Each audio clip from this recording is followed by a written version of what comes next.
Rock fans, people out there, welcome to another Musical People and Journeys MPJ new album rock reviews. Let's say hi to my wicked panel, to Simon, to Dom, to Trish, and to William. Welcome. Hi. Hello. So, if you're tuning in for the first time, please hit that like and subscribe button. What's the show all about? Well, we review the latest rock albums and we pit them head to head, and then we give them a rating out of 5, and we see if they get into our Hall of Fame, and then potentially into our end of the year show and album of the year. So who have we got today?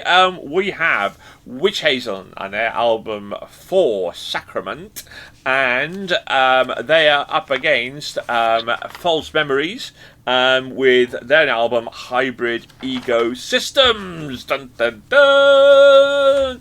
Right, well, who are they, you might ask? Who are Wytch Hazel? Who are these bands? Well, let's start with Wytch Hazel then. So Wytch Hazel are an English hard rock band and heavy metal band. Originated in 2011, the band is currently signed to Bad Omen Records. Founding member Colin Hendra states that Iron Maiden is one of the band's influences. Alex Halsom, Big Al, confirmed that other influences included Led Zeppelin, Wishbone Ash, and Jethro Tull. Several reviews compared the band to Blue Oyster Cult, Thin Lizzy, Deep Purple, Wytch Hazel's lyrical content is very much orientated on the themes of Christianity of lyrics, written by Hendra. They do not claim to be a Christian band. Hendra states that he is a Christian. Corkery is a Roman Catholic, and Winard and Spencer are agnostic. The theme is very present in a majority of his songs, with many reviewers pointing this out. We, of course, have to start with our resident expert in this matter, of course, being an ex-preacher. Dom, let's start with you then. Wytch Hazel, how did you find them? I had a lot of fun with this album, actually. I enjoyed it. I totally can see all those influences that you said in there, and they're all influences that I love. If I wanted to go into my hard rock, heavy metal, hard rock particularly, then I'd be going back to, I think Led Zepp is pushing it a little bit. I'm not quite sure about that. But definitely in the kind of Wishbone Ash, Jethro Tull, Blue Oyster Cult particularly, I could hear in the band. But I like that. I like the fuzziness of that sound was good. I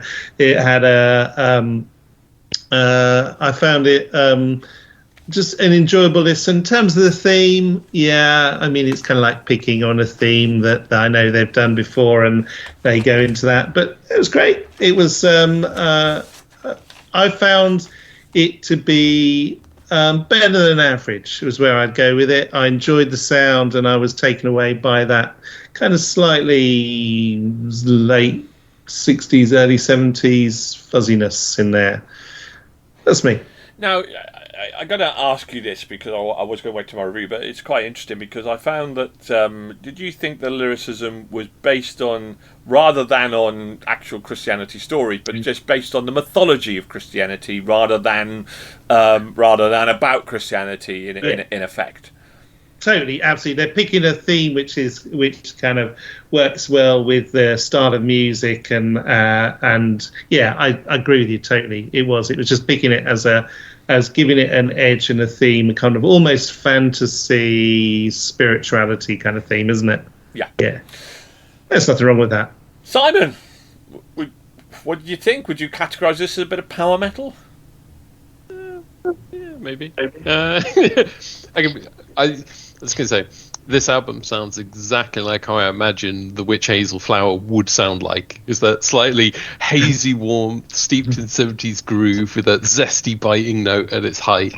The melodies and harmonies are so interwoven in their music that it all blurs together into this sort of smoky music that I can see being played at a quiet little pub on a sunny coast somewhere. And as you said, like if I close my eyes and imagine, I can almost imagine it's Blue Oyster Cult or Jethro Tull or something, which is not a bad thing. Like they've got their own distinction, but like they're so similar in styles.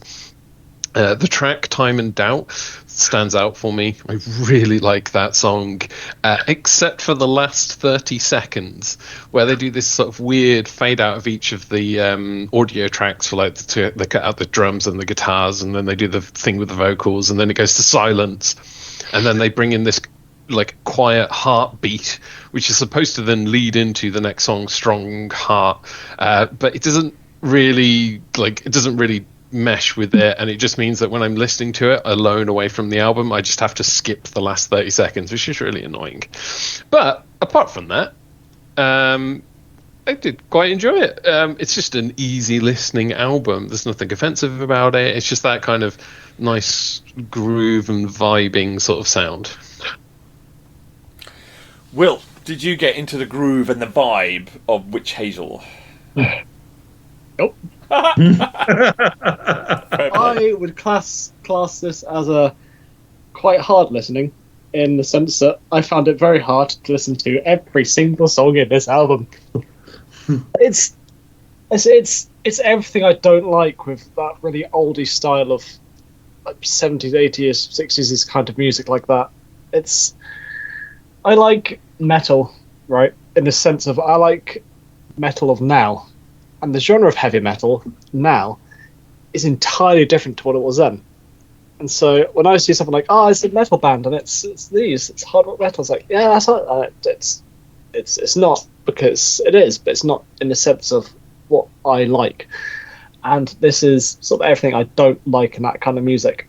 It just sounds off to me. Like it's the way it's been produced to me just really grinds against me, and I find it really hard just to get through and listen to it, because it doesn't sound clean. It doesn't sound. I just can't get behind it. It's not a pleasant experience for me, I'm afraid. Trish, Wytch Hazel. Okay, so I've not heard of them. From one flower to another flower, Trish. Oh gosh, thanks. I've not heard of them before, and the opening track, The Fire's Control, was a good start. Again, with the Blue Oyster Cult feel to it. I also enjoyed the tracks like Angel of Light and Deliver Us. The album has the might and majesty, especially with 1,000 Years, with its infectious chorus. At 43 minutes long, this album is swift and does what it needs to in that time. It's not overly heavy, it's mellower and softer than I was expecting, and it was a joy to experience.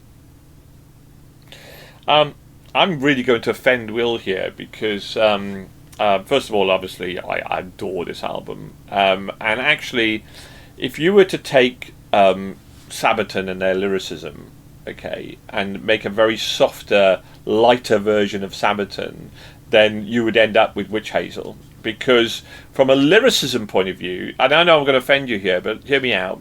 From a lyricism point of view, if you took the types of lyricism that they had with Angel of Heaven and that sort of stuff, where that lyricism, and this is the beauty about Sabaton, by the way. Sabaton's hard kind of music and lyricism, and that combination makes them one of the greatest power metal bands, like on the planet today, because they have those two things. And what I enjoyed about Wytch Hazel, but things like Endless Battle and Digging Deeper and The Fire Control is, and this is why I keep going on about, for me personally, when I get to that sort of power metal kind of genre, I like it. I want it to take me to that place. And when I hear things like Glory Hammer, I don't really want to go there because it's parody in that land of where my imagination exists. And in terms of the power of the lyricism, and that's why I asked Dom in terms of what's that, because actually it was a Christianity band, because they were about fighting the Lord's battle, and it wasn't. It was really down to the mythology of Christianity rather than, so you could have the mythology of like of Lord of the Rings or whatever. They just used the influence of Christianity in its mythology and its message.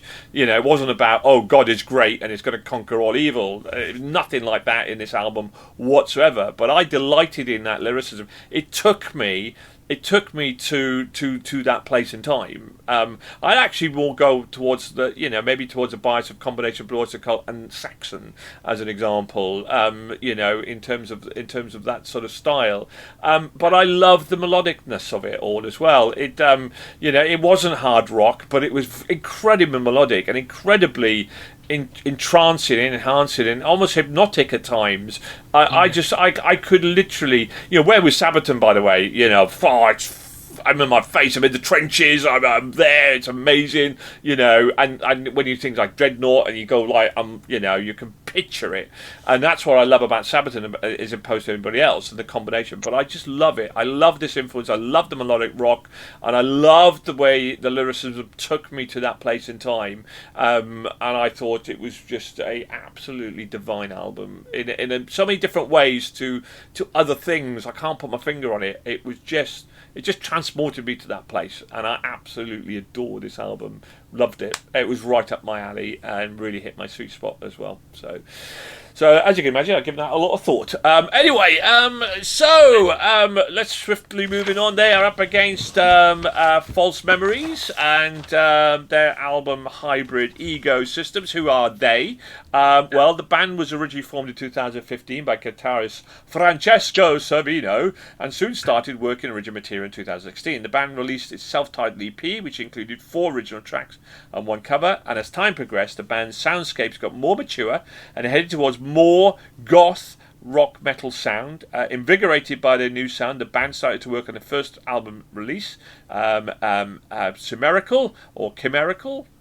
I don't know. Originally released independently in 2018, the album featured 8 previously unreleased tracks and 3 original songs from their debut EP. Total of 11 original songs. In 2018, singer Rossella Monticello joined the band, and the band eventually released a new edition of Chimerical album Raw Rock of Angel Records, including 3 bonus tracks.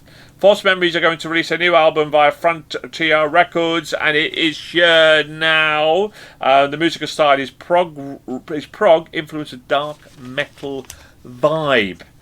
Oh, let's go to our resident expert on dark metal vibe, shall we, Simon?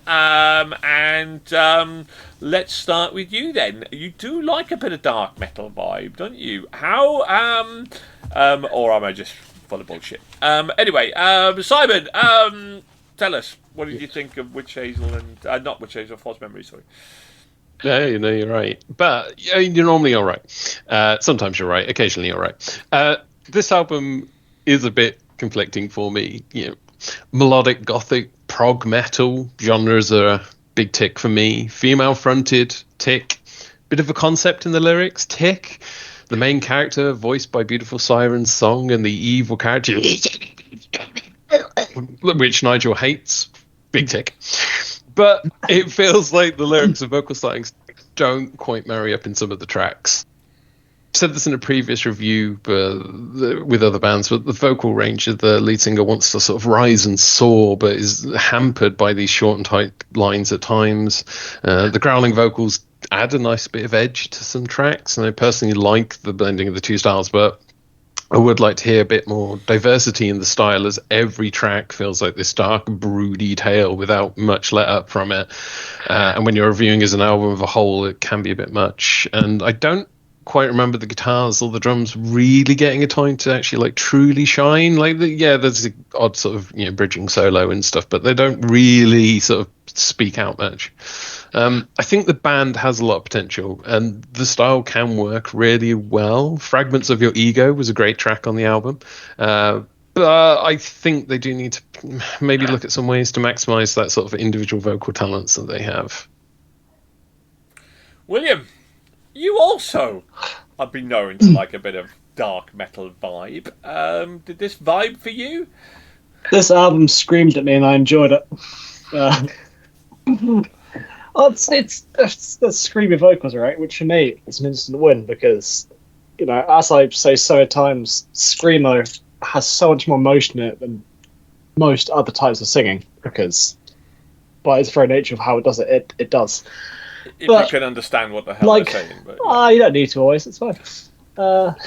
If you listen, right? If you listen through to it, you can see. But I don't really know how I felt about this one though. Like all the stuff Simon said, where it doesn't seem to know what it's doing with how it uses the vocals. So it's like you have a vocalist who can scream, they can also sing. They don't really want to go use one primarily over the other. They just talk like, let's go like 50-50, do a bit of that, do a bit of that. But if they did it more like pure clean and save the screaming for like pre-choruses or in the chorus, or had mainly scream and used clean sing for the choruses, I think stuff like that would have been better, rather than just like the odd random lines just like and then everything else is normal. It's not bad, but I feel like it's they're a new band. They've not really done a huge amount so far, so still we're trying to work out where they sort of sit in their sound. I feel there's potential in it, but they've not really fully found what they want to make yet. But album good. Didn't make me sad. Trish, false memories. Hello. Oh, okay. Right, so I had no idea what to expect from this album, as sometimes you can gauge from the name of the band or title of the album, the genre, etc. But this gave nothing away. The album is definitely a heavy mix of melodic metal with symphonic, gothic and dark metal influences. The gothic and dark metal being a musical style outside my metal listening. There is screamo in there too, for good measure. I found the album heavy, dense, sometimes plodding, the singer's vocals very high-pitched. I did find I wanted to turn it off at times because of the dirty death vocals, but I persevered, as an album does need to be listened to in one full go to appreciate it. I know my opinion is mainly negative. As a listener, I am not enthused by the genre at hand, but on a positive, this album is creative and delivers dark gothic metal. So if you're a fan of the band or the genre, I'm sure you will enjoy this album. So check it out and support the band, as they, like others, work hard to create music for us to listen to. And my opinion is only one of many, is purely personal preference. Dom. Well, I love my dark black metal. I love a bit of screamo. This is my sweet spot. Cup of tea, potentially. Potentially. I read a brilliant one-line review of this album, it said, if I want to hear a woman scream at me, I'd just piss off my wife.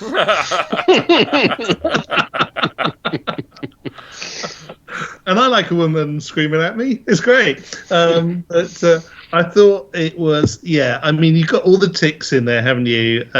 Gothic, the dark metal influences.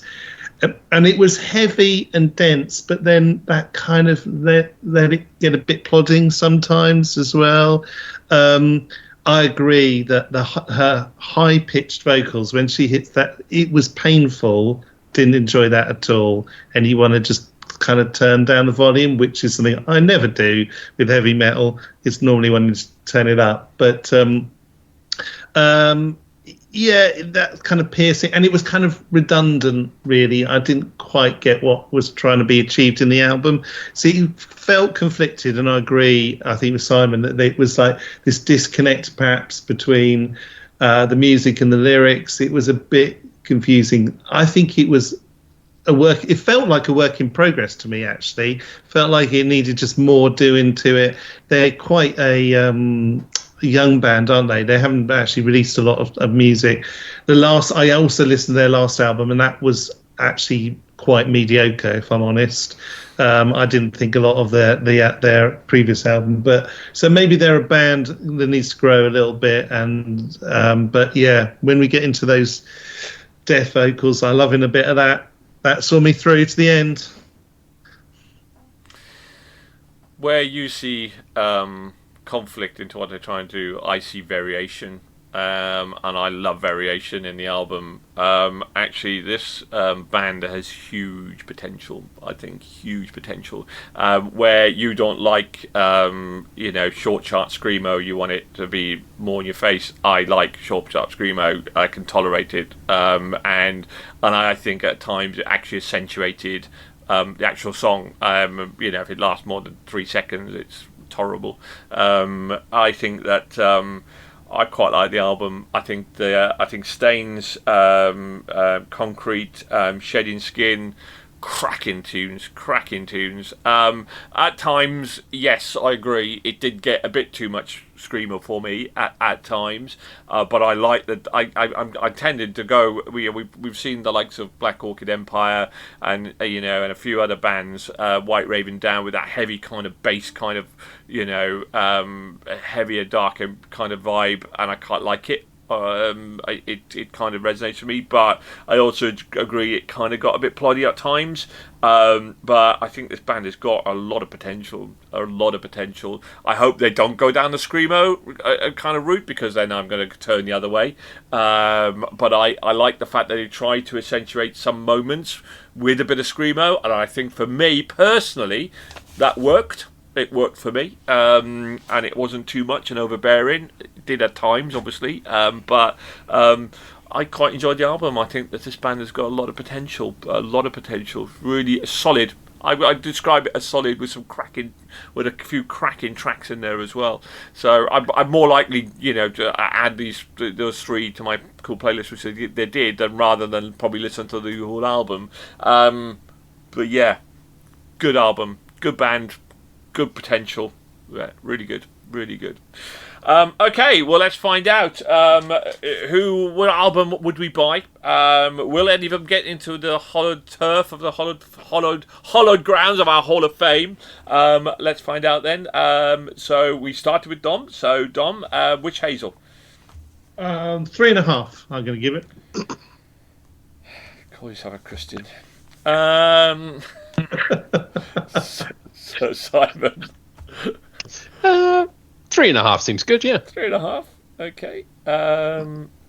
William, I've already written your score down, but confirm it anyway. I don't think I can give it anything, to be honest. I've already written that down.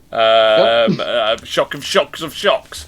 I'm surprised, actually. I thought from the lyrical point of view it might tune into you, but if I want to listen to a band who have religious Christian mythology themes, I listen to Powerwolf, right? Which is infinitely better to me, because it's beauty. Nope. You know my feelings about Powerwolf. Well, maybe just from the latest album, but there we go. I do have to check out some of their earlier stuff. Demons are a girl's best friend. Trish. Sorry, Trish, you're on mute. Come on. Sorry, Flower. I was just mesmerised by the conversation between you and Will. I gave it a 4. 4. Well, there's not going to be shock out here. It's coming out again. Wow. 5 for me. Wow. I adore this album. Absolutely adore it. And I love it in different ways, but I absolutely adore it. What an album. Cracker. I got my 5 paddle out 3 times so far with you lot. So yeah, 5 for me. He's taking the crown from me. They absolutely adore it. Well, bizarrely, it's been a bit of an oasis for me, and then bang, so far 3 5s this month. Anyway, okay. Well, we'll go with False Memories. Simon, let's show your vote for False Memories. And 3.5. Simon, which album are you going to buy? I'm going to have to go to the covers as the deciding factor, and I think False Memories, I think, would grip me. I think that's what it'd take me. Okay, William. Yeah, same, 3.5. Dom. I'm going to go 3. I was going to go 3.5, but I think I'm going to knock it down to bring Witch Hazel up. Okay, right. Even if you matched it, you could still decide which one you'd buy. I know, but Witch Hazel was better, so I'm going to stick with that. No, I'd go with that. Trish. 1.5. Well, there's a theme here, because I've also got them down as 3.5. So there we go. So Witch Hazel scored 5, 8.5, 12.5, 12.5, 13, 16. Pretty solid. And False Memories got 7 at 10.5, and then 12, 15. But who would we buy? Let's go for it. I would buy Witch Hazel. Will obviously would buy False Memories. Simon would buy False Memories. Trish would buy Witch Hazel. Dom would buy Witch Hazel. And For Sacrament wins the Battle of the Bands. And both really good scores, 16 and 15. Really solid across the board. And thoroughly enjoyable albums in different ways. Again, I would listen to the one track and obviously not quite the matchup we would like, but it was still two cracking albums and thoroughly enjoyable. Well done to both artists from MPJ. So thank you very much for joining us today. Thank you to my amazing crew. First of all, thank you very much to my wonderful rock chick and our own rock flower, to Trish. Thank you. To the weed in the garden, William. I'll accept it. To the creeping vine of Simon. Creepy. And to the blossoming rose that is the wonderful Domsky. And the mighty oak that is me, your host Nigel. Thank you very much, everybody, for joining us today. And keep rocking out there. Keep supporting your local band. Please like and subscribe our channel if you like what you heard. And good luck out there and keep safe. Thank you very much. Goodbye and God bless. Bye.